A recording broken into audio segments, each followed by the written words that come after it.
Connaissez-vous la fibule? Ce nom vous est peut-être inconnu, mais il désigne un accessoire vestimentaire incontournable entre l'âge du bronze et le Moyen Âge. Du latin fibula signifiant agrafe ou attache, il s'agit d'une sorte d'épingle à nourrice pour faire très simple. Utilisé comme accessoire fonctionnel dans l'habillement pour attacher des manteaux par exemple, car pas de fermeture éclair ou de pression à l'époque, comme objet symbolique ou encore comme attributs sociaux témoignant du statut des individus.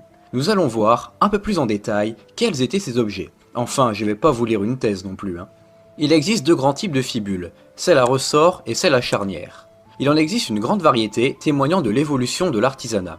La forme à ressort est celtique et est antérieure à celle à charnière. Elle est apparue à l'âge du fer, alors que la charnière est une innovation romaine. Les deux sont composés d'une épingle, aussi appelée ardillon, d'un porte-ardillon et d'un arc. Les fibules étaient très largement répandues à partir des âges des métaux. Elles présentent une grande variété de formes qui dépendaient des types de vêtements où elles prenaient place, de la mode qu'elles suivaient, des régions ainsi que la fonction sociale ou symbolique de l'individu qui la portait. Depuis la fin du XIXe siècle, les fibules découvertes en Gaule, Germanie et Bretagne romaine ont été étudiées selon une approche basée sur l'évolution des formes qui a mené à l'établissement de plusieurs typologies pour ces différentes zones géographiques. Les fibules se caractérisent par leur ardillon, mis en mouvement par un ressort ou une charnière et retenu par un porte-ardillon. Ces deux éléments sont reliés par un arc dans lequel se place l'ourlet du vêtement. Cependant, toutes les fibules ne présentent pas cet arc bombé. Par exemple, les fibules dites oméga sont composées d'un anneau ouvert aux extrémités, recourbé et dans lequel un ardillon est maintenu. Les fibules sont de parfaits supports esthétiques, laissant libre cours à la créativité des artisans.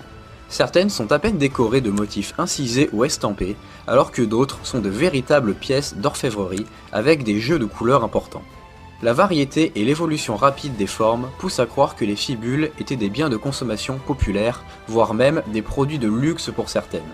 On pourrait presque comparer ces objets à nos actuels téléphones portables tant les gammes sont variées afin de répondre à la demande d'une large clientèle. Les portraits sculptés, ainsi que l'étude du mobilier des tombes d'époque romaine, montrent que les fibules étaient utilisées tant par les hommes que les femmes. Quelques groupes de fibules étaient caractéristiques d'une zone géographique délimitée. Un exemple intéressant est d'ailleurs celui des fibules dragonesques caractéristiques de l'Angleterre, qui par leurs motifs et leurs décorations émaillées sont de tradition celtique. Cette variante, qui s'est développée juste après la conquête romaine, pourrait refléter un certain refus de cette dernière par l'expression d'une identité celtique. Voilà, maintenant vous savez ce qu'il vous faudra pour faire tenir votre manteau. Si vous voulez en savoir plus sur l'Antiquité romaine, abonnez-vous, saluez! Connaissez-vous la fibule?